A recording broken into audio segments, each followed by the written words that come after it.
Shalom et grâce, peuple de Dieu. Père éternel, nous te rendons grâce, nous te bénissons. Nous te disons merci, Papa, merci, Seigneur, pour cet instant. Seigneur, prends le contrôle au nom puissant de Jésus. Amen. Bien-aimés, vous savez, comme l'a toujours dit, notre mission, c'est de dépeupler l'enfer. Et parmi les enfants de Dieu que nous voulons, que le Seigneur veut délivrer, il y a plusieurs catégories, toutes les couches sociales. Aujourd'hui, le Seigneur nous envoie donner l'évangile, la bonne nouvelle, à ceux-là qui justement sont venus vers lui pour avoir des opportunités, pour avoir un bon travail, pour avoir une position dans les administrations, dans les hiérarchies, dans les gouvernements. Mais malheureusement, une fois qu'ils ont eu cela, ils ont oublié que c'était Dieu qui les avait positionnés et que ce même Dieu devait les protéger. Ils sont allés plutôt faire recours à des marabouts, à des démons, à des charlatans, à toute forme de vaudou, à toute forme de sociétés secrètes, des sectes, des loges pour se protéger et rester là éternellement. Or, Dieu est contre ces choses-là. Nous ne pouvons pas combattre le Dieu qui nous a élevés. Bien aimé, pour cela, nous allons regarder dans le livre d'Ésaïe chapitre 22 à partir du verset 15. La semaine dernière encore, je suivais un grand homme d'État dit s'il lui était donné d'être président de la République et que s'il fallait servir Satan pour que son peuple soit à l'aise, il n'hésiterait pas. Donc on voit à quel point beaucoup d'hommes de Dieu, beaucoup de serviteurs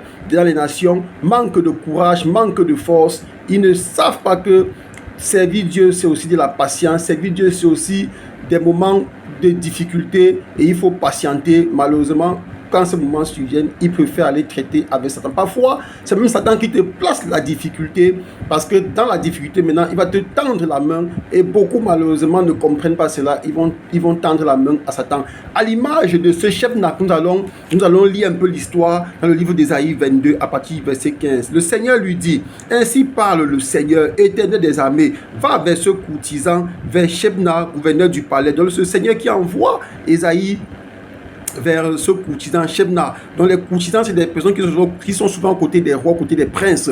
Donc pour nous, aujourd'hui, on peut dire aux côtés des présidents. Donc le président, il lui dit, va vers ce courtisan. Donc il était le gouverneur du palais. Donc on peut dire aujourd'hui, dans certains pays, ça peut être le premier ministre, ça peut être le secrétaire général et bien d'autres. Donc on dit, ainsi parle le Seigneur, l'Éternel des armées.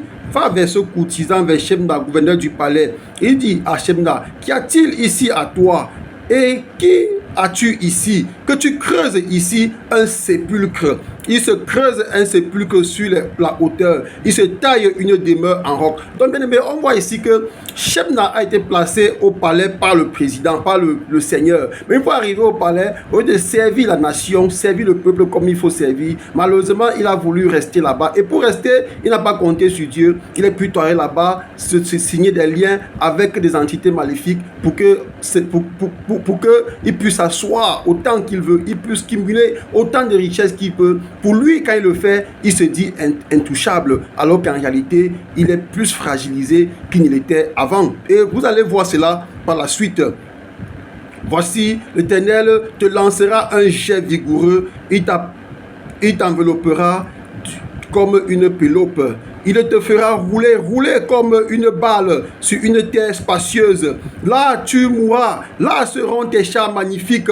Oh, toi, l'opprobre de la maison de ton maître. Donc, bien aimé, on voit ici que, à cause de ce péché qu'il a commis, le Seigneur est en train de l'annoncer que tout ce qu'il a fait, toutes les incantations, tout ce que les marabouts ont fait pour qu'il soit solidifié là où il se trouve, que tout cela ne servira à rien, parce que le Seigneur va le dégager de là, le Seigneur va l'enlever de là, il mourra là devant sa richesse, devant ses chars, devant toute l'armée qu'il a assemblée pour lui, devant tous les chars, toutes les armes, les armes qu'il a accumulées.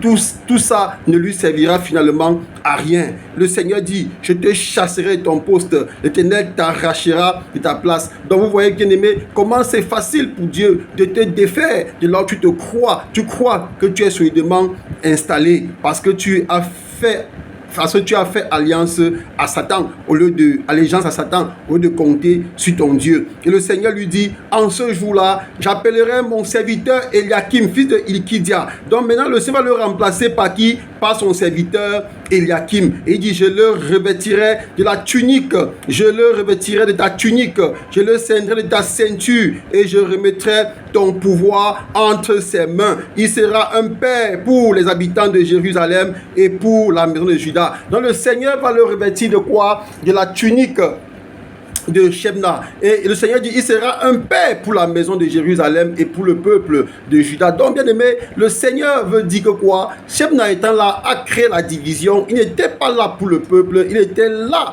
pour diviser, pour mieux régner. Et le Seigneur dit donc que Eliakim sera là, il sera un père pour toute la famille, il sera un père pour tout le peuple, il ne sera pas là pour diviser, il sera là pour rassembler. Et c'est ça, pour assembler, c'est ça que le Seigneur veut. Je prie, bien-aimé, si tu es intéressé, si tu es touché par cette parole, que si c'était toi, ce Shebna, que tu changes rapidement et que tu renoues ton pacte avec Dieu afin que tu aies la vie éternelle.